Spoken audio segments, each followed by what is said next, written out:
Trading की दुनिया में ना कुछ कॉन्सेप्ट्स बिल्कुल नींव के पत्थर जैसे होते हैं और आज हम ऐसे ही एक बहुत ज़रूरी कॉन्सेप्ट को समझने वाले हैं, सपोर्ट और रेजिस्टेंस। यकीन मानिए, अनगिनत ट्रेडिंग स्ट्रैटेजीज इन्हीं लेवल्स पर टिकी होती हैं। तो चलिए इसको अच्छे से समझते हैं। कभी किसी स्टॉक चार्ट को ध्यान से देखा है? एक सवाल जरूर मन में आया होगा कि ये कीमतें एक खास लेवल तक जाके अचानक रुक या पलट क्यों जाती हैं। ऐसा लगता है मानो कोई अदृश्य दीवार हो जो उन्हें रोक रही है ना? असल में ये कोई जादू नहीं है। ये तो बायर्स और सेलर्स के बीच चल रही एक लगातार लड़ाई का नतीजा है जो हमें चार्ट पर इन अदृश्य दीवारों की शक्ल में दिखाई देती है। इसे समझने का सबसे आसान तरीका है एक फर्श और एक छत की कल्पना करना। ये दो लेवल्स ही हैं जो बाजार की दिशा तय करने में एक बहुत बड़ा रोल निभाते हैं।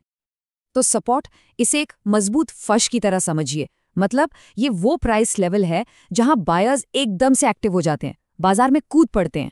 जैसे ही कीमतें गिरते गिरते इस लेवल तक आती है ना, खरीदारों की डिमांड इतनी बढ़ जाती है कि वो गिरावट पर ब्रेक लगा देती है। और दूसरी तरफ है रेजिस्टेंस, जो एक छत का काम करता है। ये वो कीमत है जहां सेलर्स हावी होने लगते हैं। जैसे ही कीमतें इस लेवल को छूती हैं, बेचने का प्रेशर इतना बढ़ जाता है कि वो कीमत को और ऊपर जाने ही नहीं देता। तो बाजार दरअसल खरीदारों, जिन्हें हम बुल्स कहते हैं, और विक्रेताओं यानी बेयर्स के बीच की एक रस्साकशी ही तो है। सपोर्ट और रेजिस्टेंस के लेवल्स वहीं बनते हैं जहां इस खींचतान में एक टीम दूसरी पर भारी पड़ जाती है। अब ये समझना भी जरूरी है कि ये सारे लेवल्स एक जैसे नहीं होते। इन्हें हम मोटे तौर पर दो कैटेगरीज में बांट सकते हैं, स्टैटिक और डायनामिक। अब स्टैटिक लेवल्स को समझिए। ये पत्थर की लकीर की तरह हैं, मतलब फिक्स्ड प्राइस पॉइंट्स जो पुराने डेटा के आधार पर तय होते हैं। और दूसरी तरफ हैं डायनामिक लेवल्स। ये नदी की धारा जैसे हैं जो कीमत के साथ साथ बहते रहते हैं, बदलते रहते हैं। स्टैटिक लेवल्स के कुछ बहुत कॉमन उदाहरण हैं चार्ट पर पिछले हाई और लो, पिवट पॉइंट्स और हाँ, साइकोलॉजिकल राउंड नंबर्स जैसे 50 रुपए, 100 रुपए। क्योंकि हमारा दिमाग इन गोल आंकड़ों को एक अहम पड़ाव की तरह देखता है। वहीं दूसरी ओर डायनामिक लेवल्स इंडिकेटर्स से बनते हैं, जैसे कि मूविंग एवरेजेस जो कीमत के साथ साथ ऊपर नीचे होते रहते हैं, ट्रेंड लाइंस जो हम तिरछी लाइनें खींचते हैं, और बुलिंजर बैंड्स, ये भी डायनामिक सपोर्ट और रेजिस्टेंस के बेहतरीन एग्जाम्पल्स हैं। तो सवाल ये है कि ट्रेडर्स इन लेवल्स को चार्ट पर आखिर ढूंढते कैसे हैं? इसके लिए कुछ खास टूल्स और टेक्निक्स का इस्तेमाल किया जाता है। मजे की बात यह है कि स्टैटिक लेवल्स को पहचानना काफी आसान हो सकता है। ट्रेडर्स बस चार्ट पर पिछले जरूरी हाई या लो पॉइंट्स को एक सीधी हॉरिजॉन्टल लाइन से जोड़ देते हैं और बस यही लाइन भविष्य के लिए एक संभावित रेजिस्टेंस या सपोर्ट जोन बन जाती है। डायनामिक टूल्स जैसे कि 50 दिन का मूविंग एवरेज एक ऐसी लाइन बनाते हैं जो लगातार एडजस्ट होती रहती है।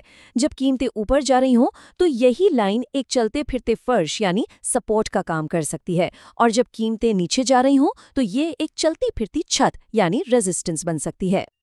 अच्छा, एक बार जब ये लेवल्स पहचान लिए जाते हैं तो ट्रेडर्स इनका इस्तेमाल करके अपनी ट्रेडिंग की प्लानिंग करते हैं, और इसके लिए 3 मेन स्ट्रैटेजीज होती हैं। पहली है द बाउंस, जब कीमत किसी लेवल से टकराकर वापस लौटती है। दूसरी है द ब्रेकआउट, जब कीमत किसी लेवल को तोड़कर पार निकल जाती है। और तीसरी, जो शायद सबसे पावरफुल है, वो है रोल रिवर्सल, जहां एक टूटा हुआ लेवल अपना रोल ही बदल लेता है। ये देखिए, ये बाउंस स्ट्रैटेजी का एक क्लासिक उदाहरण है। यहाँ कीमत बार बार रेजिस्टेंस लेवल तक तो जा रही है लेकिन उसे पार नहीं कर पा रही। ट्रेडर्स इस रिजेक्शन को बेचने के एक सिग्नल की तरह देखते हैं, इस उम्मीद में कि कीमत वापस नीचे जाएगी। और ये है रोल रिवर्सल का एक शानदार नमूना। देखिए कि कैसे कीमत ने रेजिस्टेंस को तोड़ा और फिर जब वो वापस नीचे आई तो वही पुराना रेजिस्टेंस लेवल अब एक नया सपोर्ट यानी एक नया फर्श बन गया। ये एक बहुत ही पावरफुल सिग्नल होता है कि ट्रेंड शायद बदल गया है। लेकिन एक मिनट, चार्ट पर ये लाइनें काम क्यों करती हैं?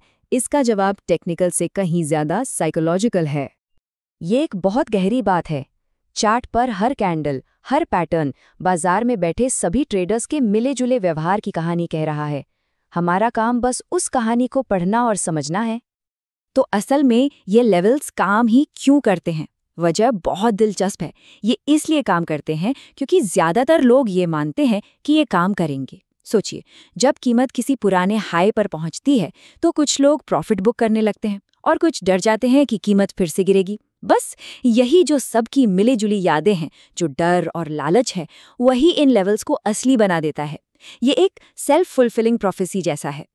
और यहीं पर एक बड़ा सवाल उठता है, जब कोई ट्रेडर इन सपोर्ट और रेजिस्टेंस लेवल्स को यूज करता है तो वो असल में चार्ट्स पर बनी लाइनों और पैटर्न को ट्रेड कर रहा है या फिर बाजार के पीछे छिपे इंसानी बर्ताव और साइकोलॉजी को?